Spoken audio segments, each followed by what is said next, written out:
Atalar analara qattı saçı,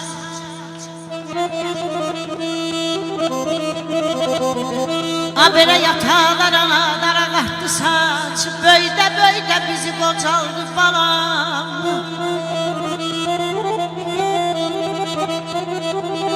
Ömür verdi ömrümüzə, ömründən bizi gənc eylədi, özü qocaldı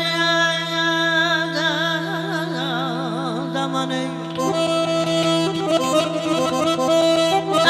Çox yunuduldu balam dostun yanında, çok yunuduldu dostun yanında, sığal silindi son ağlarında. Deyirəm bizə dil öyrənən analarından, titrədi ağzında sözü qocaldı. Gəl anam qurban, gəl anam qurban ey. Zaman keçdi, vaxt ötüşdü, bilmədim. Bir də gördüm qocalmışam adın-ya.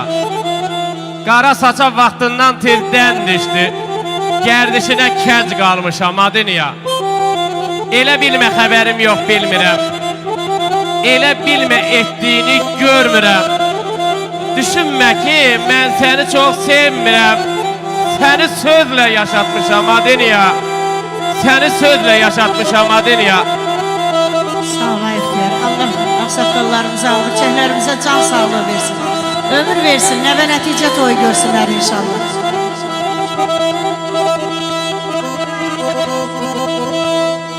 Bəhmənəm dərdimi qanan ellərim, bəhmənəm dərdimi qanan ellərim, yolunda yollara balam, yanan ellərim. Gözümün önünde yanan ellerim, gör neçə yoxlu kızı qocaldı.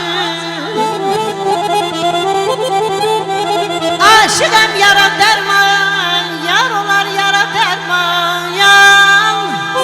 Ay zar, mənə yara vurmuşsan, götür münü